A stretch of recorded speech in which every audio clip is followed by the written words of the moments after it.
Good to have you with us on this Wednesday. I'm Joe Fryer. And I'm Savannah Sellers. We're going to begin with that developing news out of the Middle East. A gunman is in custody after opening fire outside the U.S. Embassy in Beirut, Lebanon. An embassy guard was hurt in the attack, but a U.S. official said it appears to have been a minor injury. Now, at this moment, the motive is unclear. The shooting comes as Israel signals it could launch an offensive against the Iran-backed militant group Hezbollah, which is based in Lebanon. In a tweet this morning, the embassy said, in part, thanks to the quick reaction of the Lebanese armed forces, internal security forces, and our embassy security team, our facility and our team are safe. Investigations are underway, and we are in close contact with host country law enforcement. NBC News international correspondent Raf Sanchez is in Jerusalem with the latest. Hey there, this is a fast-moving situation, but here's what we know. At around 8:30 a.m. local time, gunfire was reported near the entrance to the U.S. Embassy in Beirut. Lebanese media say the shooting continued for around half an hour. Now, the U.S. Embassy says all of its staff are safe and accounted for. There were Lebanese soldiers stationed nearby. They shot and wounded a gunman. They say they took him into custody. They are saying he is a Syrian national. His exact motivations at this point, not clear, but we do know that this is a moment when there is a lot of anger across the Middle East directed at the United States because of its support for Israel in the war in Gaza. And this also comes at a time when fighting between Israel and Iranian-backed Hezbollah militants in southern Lebanon is intensifying. There were very serious fires in northern Israel caused by rockets earlier this week. And today, Prime Minister Benjamin Netanyahu visiting the border, saying that the window for a diplomatic solution is closing and that Israel is prepared to launch a military offensive into Lebanon if necessary. Back to you. All right, Raf, thank you so much. There are new signs of a growing divide between the U.S. and Israel. President Biden suggested Israeli Prime Minister Benjamin Netanyahu may be prolonging the war for his own political survival. NBC News senior White House correspondent Gabe Gutierrez asked the president about his comments. President Biden is walking a fine line with Israeli Prime Minister Benjamin Netanyahu, offering some of his harshest criticism yet. In a new interview with Time magazine, the president was asked whether he thought Netanyahu is prolonging the war for his own political self-preservation. He said, "I'm not going to comment on that. There is every reason for people to draw that conclusion." That response is drawing backlash from Israel. It is outside the diplomatic norms of every right-thinking country to comment on the leaders, whether they should be a prime minister or not be a prime minister. I asked the president to clarify, and he walked the comments back. Is Prime Minister Netanyahu playing politics with the war? I don't think so. He's trying to work out a serious problem he has. Asked by Time whether Israeli forces have committed war crimes in Gaza, President Biden answered that it's uncertain and has been investigated by the Israelis themselves. The president also saying he did not think Israel was starving civilians intentionally, but I think they've engaged in activity that is inappropriate. Still, even after this warning to Israel last month, They go into Rafah. I'm not supplying the weapons. the U.S. is still backing its ally. Now, with ceasefire negotiations stalled, the White House National Security Advisor met with families of the hostages, including Omer Nutra's mother. Once again, we're in this cycle where everyone is waiting on an answer, right? We're really hoping that the deal goes through.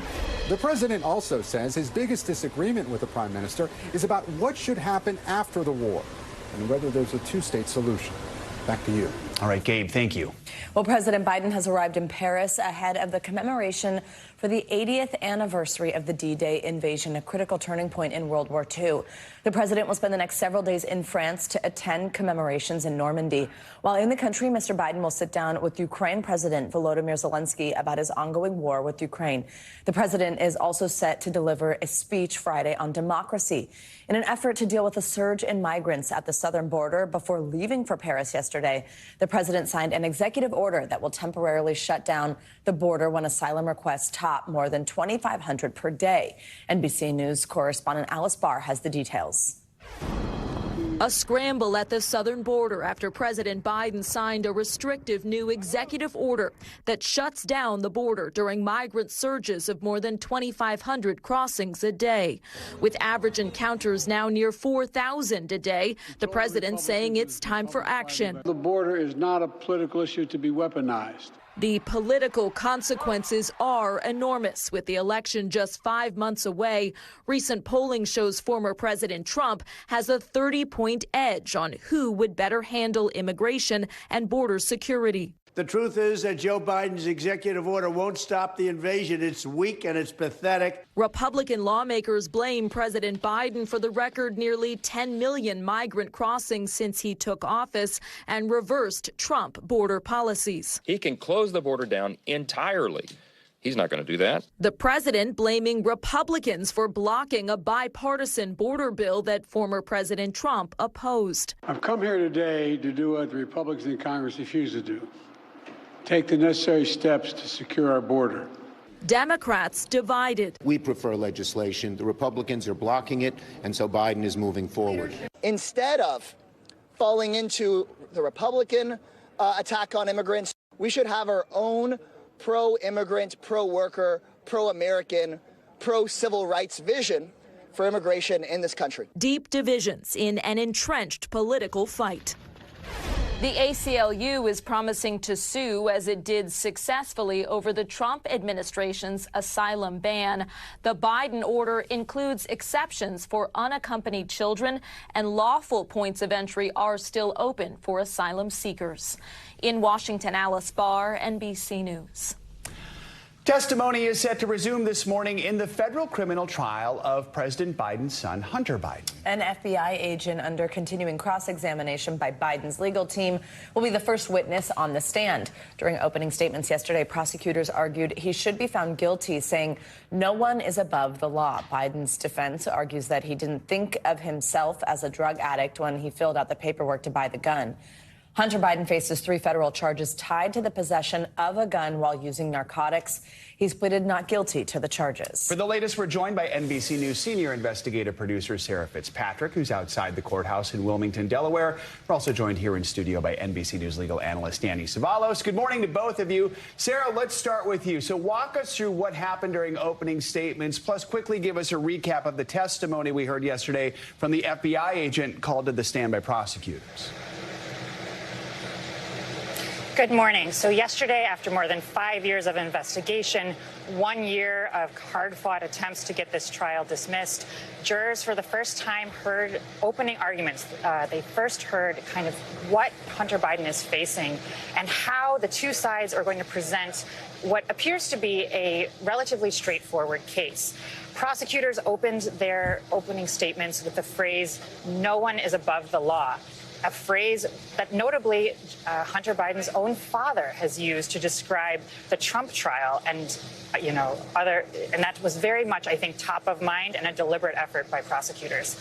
Prosecutors walked through mainly relying on Hunter's own words. They played his memoir.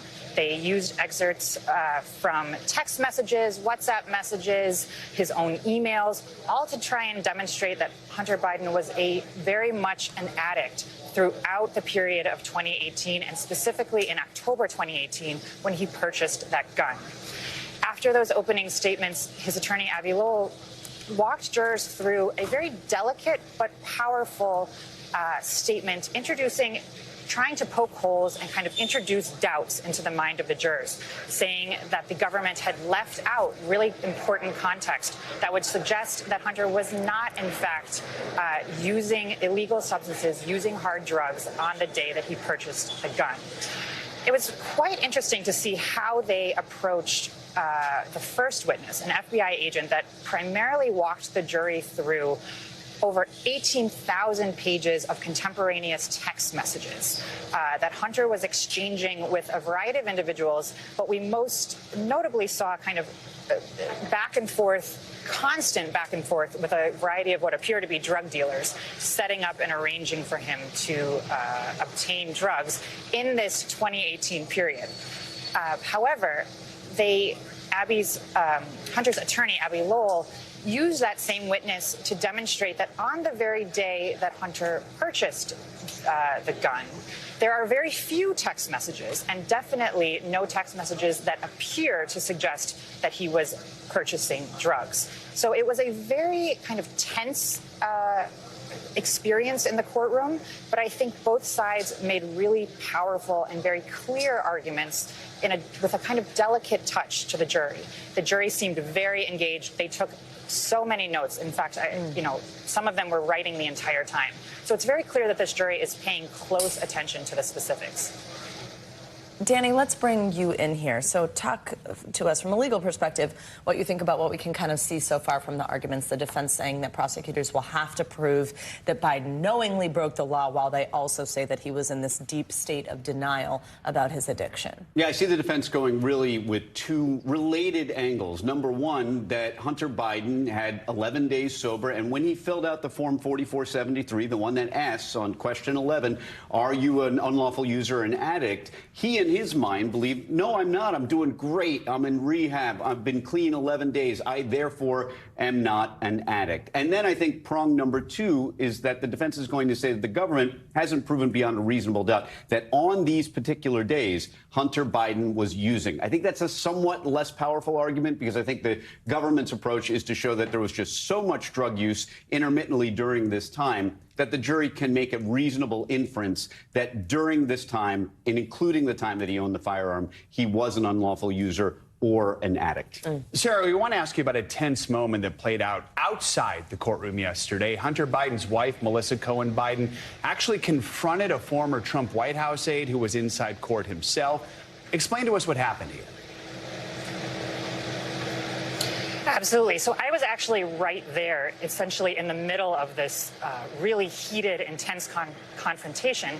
It was basically in the doorway as we were about to walk into the courtroom. I was actually speaking with Garrett Ziegler, who is a former Trump White House aide, who has been really actively involved in the dissemination of the Hunter Biden laptop data and is currently in the middle of civil litigation with both Hunter Biden and Hunter Biden's Hollywood attorney, Kevin Morris, over a variety of issues. And so I was actually speaking with him as Melissa Cohen Biden came up kind of in between us and pointed her finger at him and said quite loudly into his face, calling him a Nazi and saying that he did not have any right to be there.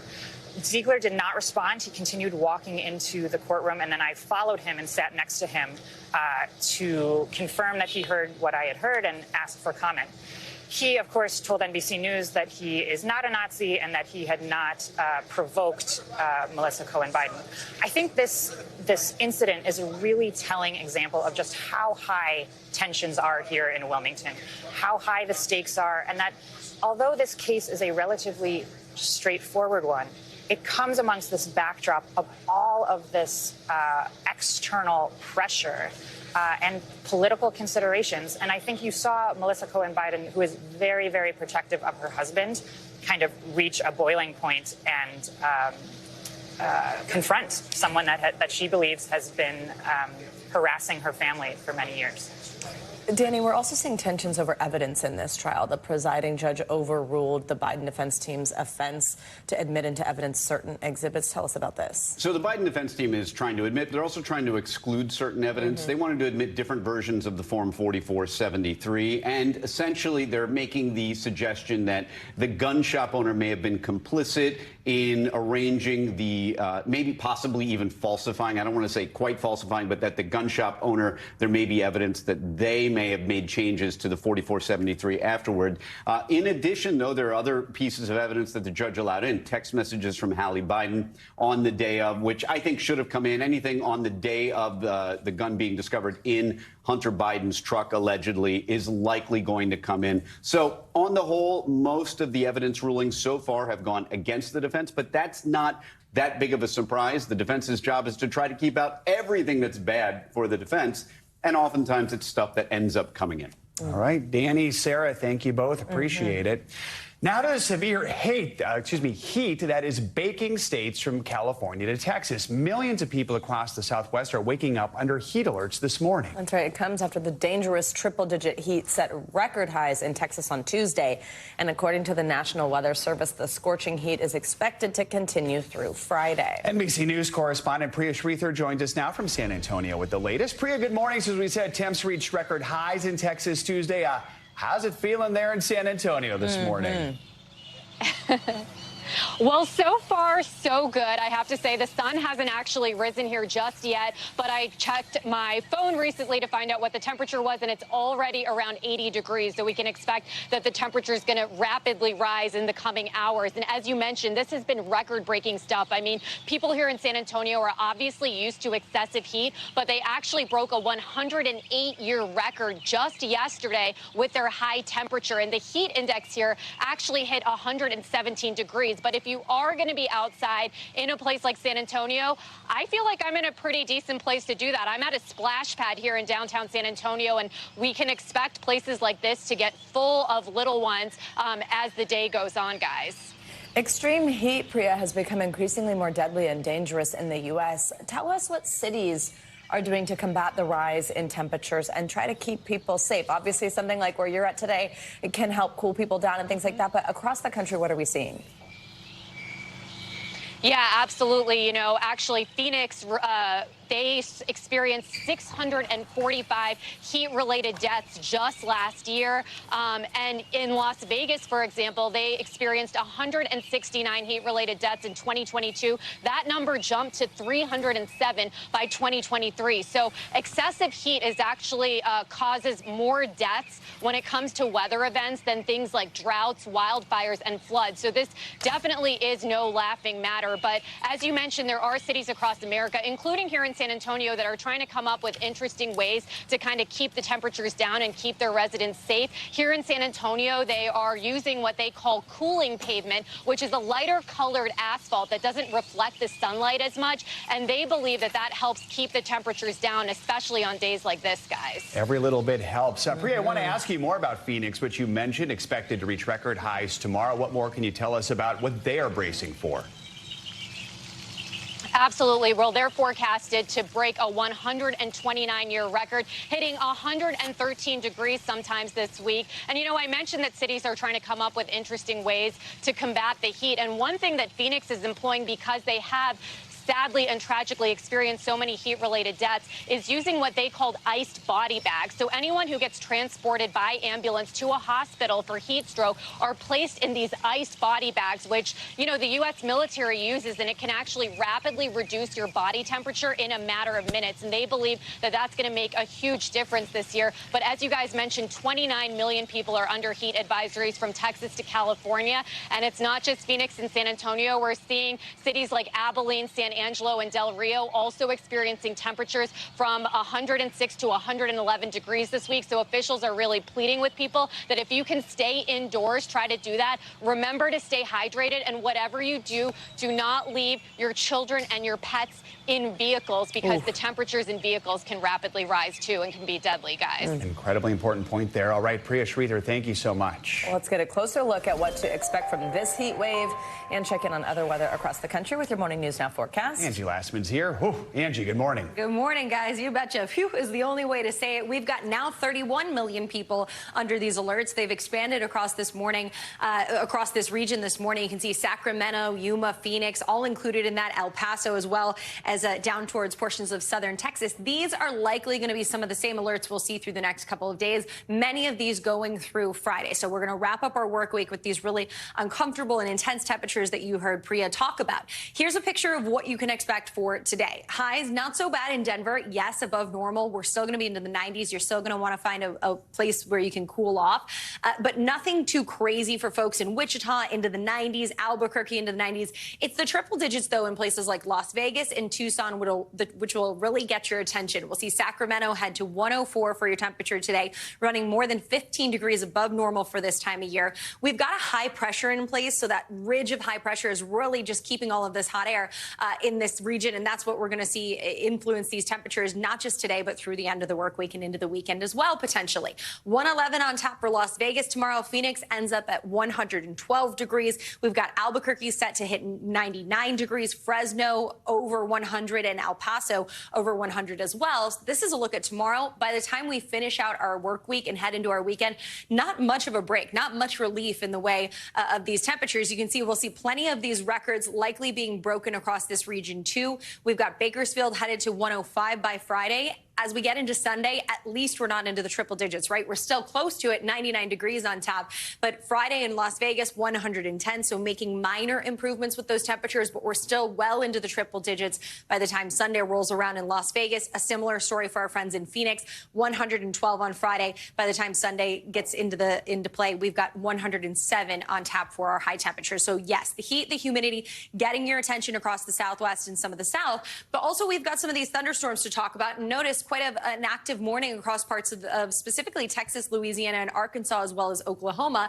Some of those spots dealing with these flood alerts this morning. 6 million people under flood alerts. We've got Dallas right in the bullseye of a flash flood warning with ongoing rain working through that region, and more where that came from here as the day goes on. So we're watching this system, a cold front that we're going to keep track of here over the next couple of days. And along and ahead of that, we're going to see some of these thunderstorms really intensify, especially late into the afternoon hours. We're specifically going to watch the Ohio Valley and the southern plains for some of those stronger storms.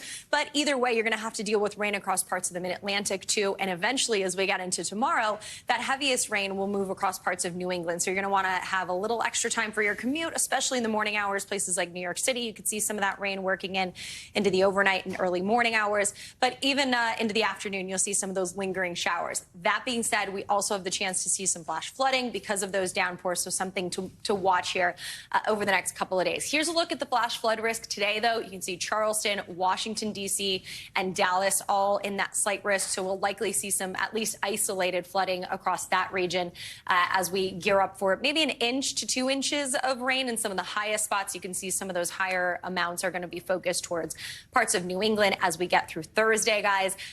So it's either you deal with the rain or you deal with the heat. Pick your poison, I suppose. The East Coast is getting the rain, most definitely. My goodness. We had a great few days. We did. Angie, thank you so much. We'd like to thank you for those ones.